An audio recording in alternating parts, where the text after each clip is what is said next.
I believe we're here to do God's work. God's work is creation, expansion, fuller expression, greater goodness. And if we're going to do that, we're going to be working at it all the time we're here on this planet. We never stop. You see, we let things that really have no concern, we let them bother us, we let them control us. It's our thinking that controls everything. That's the one point every great leader agreed on. We become what we think about. Well, what's a person thinking? I'm thinking if I get old, I got to stop. Well, then you'll stop. Or I'm thinking, well, if I've been here a long time, I've got a lot of experience. I want to utilize that experience to keep me going as long as I am here.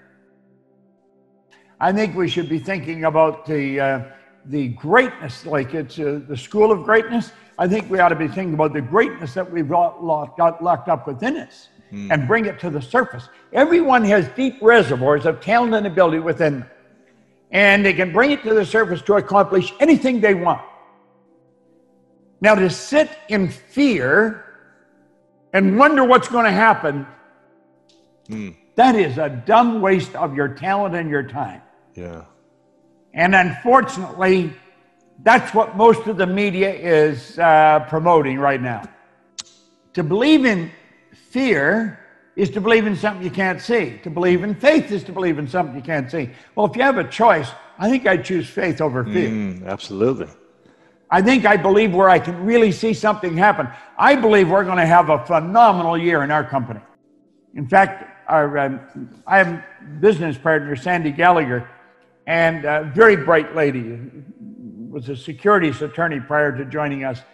She ran a program this morning for our entire company. We have about 70 people in the company. She was teaching masterminding to them all and saying how this is important, that every one of us get involved in this, that we learn the basics of masterminding, that Napoleon Hill brought to the world, let's say, way back in the 30s. Now, I think that's what we should be teaching people. Sandy was on the right track there. So I think we ought to be thinking about what we're going to build. How big are we going to do it? Where are we going to do it? When are we going to start? Our goals have not changed. They're very big, they're very ambitious, and we're not letting this virus slow us down one bit. Yeah. As a matter of fact, we're trying to figure out how can we use this to speed it up. There you go. It's here and you can't get rid of it. Use it to your advantage. Yeah. There is a way we can use it to our advantage. People are more dependent upon the phone. I've got a computer here. They're dependent on their phone, their computer, more than they've ever been. We can reach them anywhere in the world through those meetings. First of all, the cause of fear is ignorance. That is the cause of fear. And so if you follow the ignorance, it doesn't start out as fear. The ignorance starts out in a conscious level as doubt and worry. That's on a conscious level. We're doubting or we're worrying. Then we take whatever image comes into our consciousness of the doubt and the worry, and we turn it over to our emotional mind. That's what causes the fear. Well, that fear then has to be expressed through the body, through the only instrument it can be expressed through, our physical body. It sets up a vibration known as anxiety. Anxiety is not expressed. Anxiety becomes suppressed. We suppress it. And the suppression then turns to depression, which turns to disease, which turns to decay. You see, you're talking about a track a person gets on. It's a very negative track. It's ignorance, doubt, worry, fear, anxiety, suppression, depression, disease, disintegration. Now, the polar opposite of all that, the opposite of ignorance is knowledge. There's only one way to get to knowledge, and that is to study. Now, unfortunately, school didn't do the job that it was designed to do for most of us. School should teach us to love to study, because study leads to the opposite of doubt and worry, which is understanding. See, it's study that leads to understanding. We understand how to handle the fear. It's understanding that enables us to cause us to understand where the fear starts. The understanding, then we want to say, what do we understand? We want to understand this whole universe operates by law. One of the laws is the law of opposite. The opposite of doubt and worry is understanding. Now, if the doubt worry leads to fear, what's understanding leads to? Understanding leads to faith. The faith leads to expression, well-being, and expression. It's not depression. It's not suppression. It's not anxiety. The faith leads to well-being. The well-being then is expression, acceleration, because we're at ease. There's not dis-ease. So you're dealing with polar opposites. There's two different sides to things. And when we understand that, our world starts to change. It's by understanding that we learn how to deal with these pandemics when they hit. And they will hit. There will be others. There always has been, all down through history. If you look back, there's been things like this happen in the past.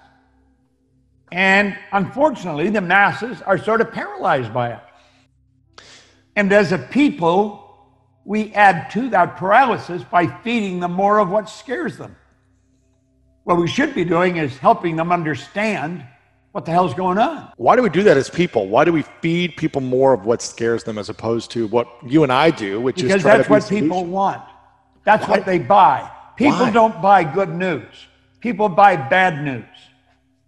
Why though? Can you imagine if everybody that tunes into CNN tuned into the school of greatness every week? It'd be amazing. Can you imagine if everybody that tunes into Fox tuned into your school of greatness every week? Have you any idea the impact you could have on the world? People want bad news. It resonates with where their mind is programmed. They're programmed with negative information. Their paradigm is all bad news. It's what we're programmed with. Now, is everybody? No. There's a small select group of people that don't fall into that category. And they are always working diligently trying to lift everybody up. It's not an easy thing to do. But every once in a while, a Lewis Howes will come along and start a school of greatness, and he'll call in different people that feed into that concept, that are in harmony with that resonate with that. And so it makes it interesting for the listener, and that's how it goes. Yeah. And that's what you're doing, and that's what I'm doing. And it's not a losing battle. It just appears like it is. Fear comes from the doubt. So the doubt becomes the cause of the fear, which is the cause of the anxiety, etc. The doubt is the cause, fear is the effect. What is the polar opposite to doubt? Understanding. It's understanding. That's the opposite of doubt. So what is it we want to understand? Well, if it's me that's entertaining doubt, why am I entertaining doubt? If I were to find out who I really am, and I believe everything that's been taught down through the centuries, I would have no doubt. I would be realizing that I could do anything. And the only thing that's causing the doubt is a lack of understanding. So I'm going to keep studying. I'll gain a better understanding. I don't doubt myself.